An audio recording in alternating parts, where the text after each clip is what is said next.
Hey everybody, it's Kellen Nitro from Nitromaniac TV's wrestling channel, and this is my take on the breaking news of the day on Tuesday, March 20th, 2018, that Daniel Bryan, yes, the Yes Man himself, has returned to WWE as a competitor.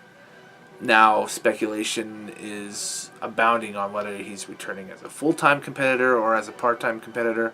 I'll get into my opinion on what they should do with him a little bit later on, but just from a fan standpoint, I was in the crowd at WrestleMania 30, which was arguably Daniel Bryan's crowning, well, unarguably, it was his most defining moment. The match, the opening match against Triple H, and then the triple threat for the Undisputed Championship between him, Randy Orton, who was the champion at that time, and Batista, who was the Royal Rumble winner of 2014.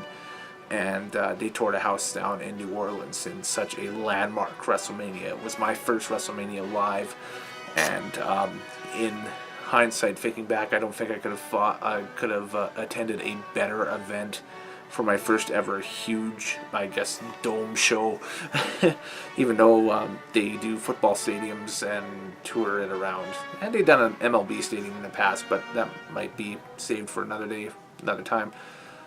And then the heartbreaking announcement back in 2016 that Daniel Bryan would be done, that his career would be over, due to the head trauma, the lesion on his brain and stuff like that he had, the health risks and everything.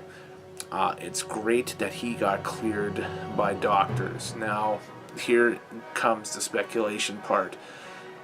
Did he really get 100% clearance from the doctors? I guess we'll find out when Meltzer and Keller and the rest of them do their in-depth reports on him later this week, and we get more news regarding that. Personally, I think that maybe it's gone to the point where it's like, okay, he can come back and do most of the physicality that he can before. Obviously, don't have him in any full-time matches, and this will roll right into what I think WWE should do with him going in the future. Is if you're expecting to see Daniel Bryan come back in a full-time week-to-week capacity as a wrestler, then I'm sorry, you're going to be disappointed. Daniel Bryan will be one of these guys they bring in as an attraction once in a while, much like a Lesnar, much like a Ronda Rousey. I think that this will be better for Daniel in the long run as well. And maybe this allows them to negotiate a brand new deal as well. Don't forget, there's still that thought process over the head where his current deal, I think, expires sometime this spring, if not early summer. And we'll see what happens going forward. There was rumor that he might have been being talked to by Cody Rhodes and the Young Bucks for that Bullet Club All-In event in Chicago on Labor Day weekend this year, as a potential talent, as a potential surprise participant, or as an advertised participant as well. Mind you, they've also been kind of teasing that, hey, maybe CM Punk might be involved as well too. I think that's more of a ticket selling thing, because it seems like they're building a WrestleMania-esque type event with a fan convention and podcasts and everything, like a WrestleCon type thing for that week. What this does, though, is allows WWE to present to Daniel, now that his contract is coming up, with the option to say, hey, okay, this is what we got on the table for you. You don't have to work in the ring every single week, but if you want to be on SmackDown and you want to be in the world title hunt, have matches with Shinsuke Nakamura, AJ Styles, Dolph Ziggler for the WWE title, here it is. Going forward, we'll put you in a title program, and you don't have to wrestle week to week if you don't want to. Now, the thought pattern going into WrestleMania this year is very interesting. It looks like he's tabled for a tag team match with Sami Zayn and Kevin Owens, with Shane McMahon as his partner. I think that they might be teasing a beef between the general manager and the commissioner of SmackDown going forward. And I'm all for that. If that's the case, that's the case. And that's something, again, where Daniel doesn't have to be in the ring every week. So I know in his heart that he'd love to be in the ring every second of the day if he wanted to.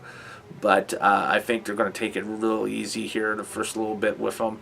And I think that in the long run, we won't see Daniel Bryan week to week in the ring as an active competitor. I think we will see him, brought in as a big name attraction to help pop up a card, or maybe he's WWE champion and defends the title once a month, and that's the only time you see him in the ring. So, going forward, hey, it's great news. It's amazing. It was a surprise.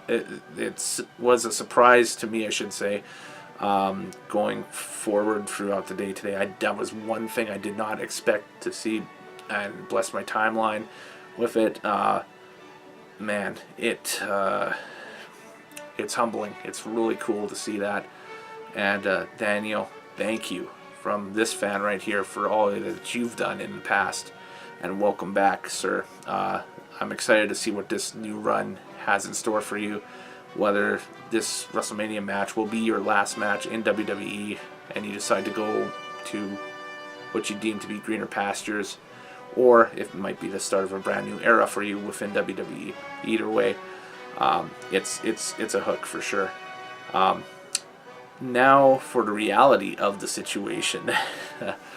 The reason why WWE waited until now to announce this, because guaranteed from the beginning of the year, they probably had it under their hat that he was able to compete and return. I think the rumor has been going since last fall that potentially he was cleared and ready through all the different medical steps that he did and that stuff. I think that the WrestleMania ticket packages and that stuff sucked this year for selling, because it's 4 years after the fact, going back to the same WrestleMania city that you just went to 4 years ago for 30. It's too soon. It's too fresh in everybody's mind. You can't have the Super Bowl. There's reasons why they don't have the Super Bowl and the Grey Cup for Canadian football fans here in the same city over a next year type period, and that's they wait a little bit. It's I think the sports psychologist suggests with big events you take 6 or 7 years on a cycle and come back every 6 or 7 years for it. The ploy had been pulled there. I think they looked at the advanced ticket sales and figured, well, we could probably jazz it up a little bit with this. And you put Daniel Bryan back in a competitive match at WrestleMania this year. I think now the tickets are going to probably start to sell a little bit better for that for the live gate at WrestleMania and for different events throughout the week as well.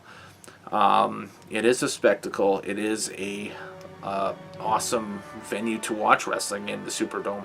It is quite cavernous though, and if there is a number of empty seats, that doesn't look great on camera, and you can't pipe and drape the GD Superdome, as Jim Cornette would say, except he would be more explicit in that type of talk. So, but anyways, Daniel Bryan coming back, huge plus for WWE, huge plus for SmackDown Live. You keep him on SmackDown Live. Let's see him evolve and continue, like I said, in a once-a-month part-time attraction type deal. That's cool. I'm Kellen Nitro. Happy wrestling watching. What's your thoughts? Leave them below. Tweet them at me at Kellen Nitro.